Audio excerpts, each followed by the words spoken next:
Hello everyone, welcome to Sanskar Agriculture classes. Myself Mandeep Rawat, and today we are going to study insect morphology, and in insect morphology we are going to study insect integuments.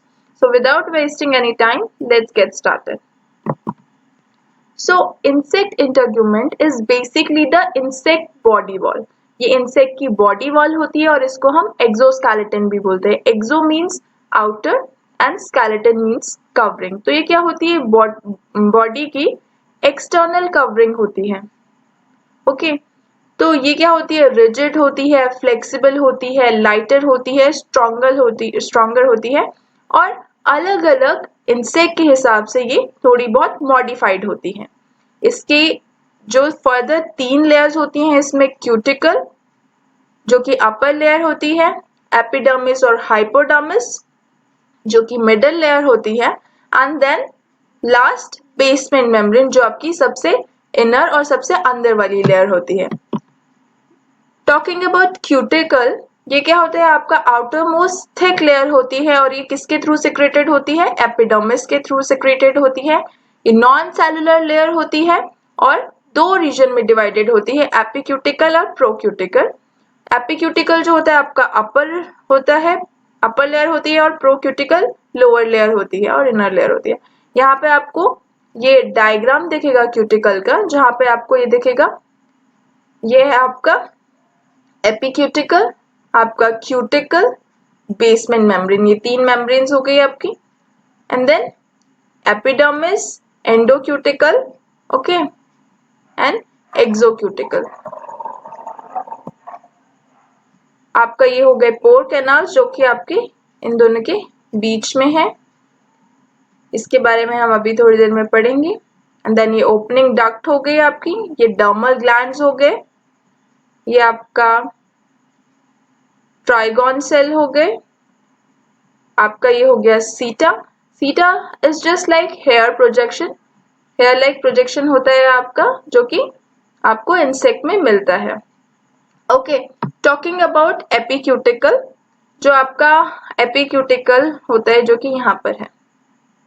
Okay एपिक्यूटिकल जो होता है वो outer most layer होता है cuticle का, thin layer होता है आपका और इसकी थिकनेस जो होती है 1 से लेकर 4 म्यू होती है और ये चिटिन इसमें एब्सेंट रहता है.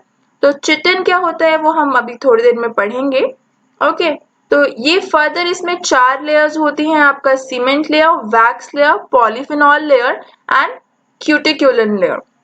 जो आपका सीमेंट लेयर होता है as it is very much clear from its name, cement means it acts as a barrier और the protective layer.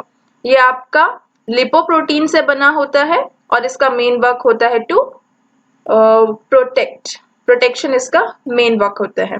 Wax layer next आया आपका. वैक्स लेयर ये आपका ईस्टर, पॉलीफिनॉल्स, हाँ और फैटी एसिड्स, अल्कोहल, इन सब से मिलके बना होता है आपका वैक्स लेयर और इसका मेन वर्क होता है to prevent excess loss from insect body. तो excess loss of what? Excess loss of water from insect body. तो आपका जो वाटर का एक्सेस लॉस ना हो इस वजह से ये लेयर का प्रेजेंट रहती है और इस लेयर का मेन फंक्शन होता है to prevent excess loss of water from insect body. Then आपका आया पॉलीफिनॉल लेयर, इसका मेन फंक्शन होता है protein synthesis. Cuticulin layer amber colour layer होती है आपकी and its main function is permeability. Then आया आपका प्रोक्यूटिकल. प्रोक्यूटिकल जो होता है वो आपका फिर से डिफरेंशिएटेड होता है एक्सो एंड एंडोक्यूटिकल में. एक्सोक्यूटिकल जो होता है आपका dark pigmented hard and sclerotize layer होती है.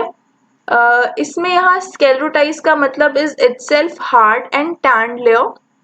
ओके सो ये जो लेयर होती है इसमें चिटिन प्रेजेंट होता है और स्क्लेरोटिन. स्क्लेरोटिन इज अ प्रोटीन जो कि टैन प्रोटीन होता है. ओके तो फिर आया आपका एंडोक्यूटिकल. एंडोक्यूटिकल जो होता है वो सॉफ्ट होता है, लाइट कलर का होता है और अनस्क्लेरोटाइज. अनस्क्लेरोटाइज मीन्स ये हार्ड नहीं होता है. ओके और ये टैन भी नहीं होता है. तो ये जो लेयर होती है ये आपके चिटिन और आर्थोप्रोटीन से बनी होती है. अगर आप आगे पढ़ेंगे जो आर्थ्रोप्रोटीन होता है वो क्या होता है, वो ही कन्वर्ट होकर के आपका स्कैलरोटिन बनाता है और ये कन्वर्ट होता है टैनिन के प्रोसेस से। ओके, यहाँ आप देखेंगे नेक्स्ट इज पोर कैनाल्स। मैंने आपको पहले बताया था पोर कैनाल्स ये हैं। ये क्या होते हैं, फाइन वर्टिकल चैनल्स होते हैं जो कि एक्सो और एंडोक्यूटिकल के बीच में होते हैं। Okay, this is your endocuticle, okay, and this is your exocuticle. तो इनकी जो बीच में होते हैं ये क्या होते हैं, आपके पोर कैनाल्स होते हैं और ये आपका ट्रांसपोर्टेशन परमिट करते हैं। इसके थ्रू ट्रांसपोर्टेशन होता है, क्यूटिकुलर ट्रांसपोर्टेशन होता है। Okay, then comes your cuticle, composition of cuticle. अब क्यूटिकल बनी किससे होती है? क्यूटिकल दो चीजों से बनी होती है, चिटिन से एंड प्रोटीन से।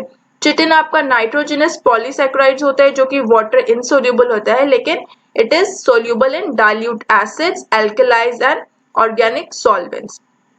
फिर आता है आपका प्रोटीन। जो प्रोटीन होता है वो तीन टाइप के प्रोटीन होते हैं आपके चिटिन में, सॉरी क्यूटिकल में, arthroprotein, sclerotin and resilin. So as I told you कि जो आर्थ्रोप्रोटीन होता है वो अनटैन्ड प्रोटीन होता है जो कि सॉफ्ट होता है, वाटर सोल्यूबल होता है, ओके, और एंडोक्यूटिकल में प्रेजेंट होता है ये। और इसका कन्वर्जन स्कैलरोटिन में, मतलब यही आर्थ्रोप्रोटीन जो होता है वो कन्वर्ट हो जाता है स्कैलरोटिन में with the process of sclerotization और tanning. Then comes your sclerotin. Sclerotin क्या होती है? इसको टैन प्रोटीन भी बोलते हैं, जो कि एम्बर कलर लेयर होती है और एक्सोक्यूटिकल में प्रेजेंट होती है और ये वाटर इनसोल्यूबल होती है। This is the major difference, तो ये डिफरेंस आप याद रखिएगा। Then comes your resilin. Resilin क्या होती है? रबर लाइक इलास्टिक प्रोटीन होता है which is colourless and present in the joints. आपके जॉइंट्स में प्रेजेंट होता है, आपके विंग जॉइंट्स, आपके hind ligament joints, leg joints. Okay, तो इन जॉइंट्स में, कोई भी जॉइंट्स में जो भी प्रोटीन प्रेजेंट होगा वो कौन सा होगा? रेजिलिन प्रोटीन प्रेजेंट होगा। Then comes your epidermis. हमारा क्यूटिकल हुआ, हमने क्यूटिकल के अलग अलग लेयर्स पढ़े। देन कम्स योर एपिडर्मिस और hypodermis, the second layer after your cuticle. ये क्या होती है? इनर यूनिसेलुलर लेयर होती है जो कि बेसमेंट मेम्ब्रेन के ऊपर होती है, which rests on the basement membrane, और इसके फंक्शन होते हैं क्यूटिकल का secretion. As I told you when I was explaining you the cuticle, cuticle का सिक्रीशन करती है, digestion and absorption of old cuticle करती है, वुंड हीलिंग इसका काम होता है and gives surface look. Okay, then comes your basement membrane, that is the last membrane. और बेसमेंट मेम्ब्रेन क्या होती है? बेसल पार्ट होती है of the body wall, form from degenerated epidermal cell. Degenerated epidermal cell से बनी होती है and appears as non-living amorphous. Amorphous means shapeless layer होती है, okay, and it is of 0.5 mu thickness, consist of fibrous protein, और ये fibrous protein की बनी होती है। ये क्या करती है? एक कंटिन्यूस शीट बनाती है एपिडर्मिस के नीचे, जहां पे आपका मसल अटैचमेंट के लिए ये सरफेस प्रोवाइड करती है। अब आया आपका फंक्शंस ऑफ इंसेक्ट इंटरग्यूमेंट। अब आपकी इंसेक्ट इंटरग्यूमेंट की फंक्शंस क्या है? ये क्या करता है? आपको प्रोटेक्शन प्रोवाइड करता है, जो कि मैंने आपको पहले ही बताया था कि आपका आउटसाइड का जो ये होती है लेयर होती है, आउटर कवरिंग लेयर होती है बॉडी की, और ये अंदर के इंटरनल ऑर्गन्स को क्या है? एनक्लोज करके रखती है और इनको प्रोटेक्ट करती है, शेप देती है, शेप और साइज देती है इंसेक्ट को, surface for attachment of muscles provide करती है, और moisture and prevent desiccation, moisture को आपका लॉस होने से बचाती है एंड डेसिकेशन से बचाती है। डेसिकेशन मीन्स वाटर लॉस से जो आपकी बॉडी जो हो जाती है वो बिल्कुल सूखी पड़ जाती है, that is called the desiccation. It prevents entry of pathogen and insecticides. Okay, जो हार्ड लेयर होती है, प्रोटेक्शन लेयर होती है, वो क्या करती है? प्रोटेक्ट करती है किससे? पैथोजेंस और इंसेक्टिसाइड्स को ये बॉडी के अंदर नहीं आने देती है आपकी इंसेक्ट का integument. It forms sense organ, it contains pigment to make insect attractive. So that's all for today. Hope you like the video, and if you like the video, please subscribe our channel so you can get the regular notification. Thank you.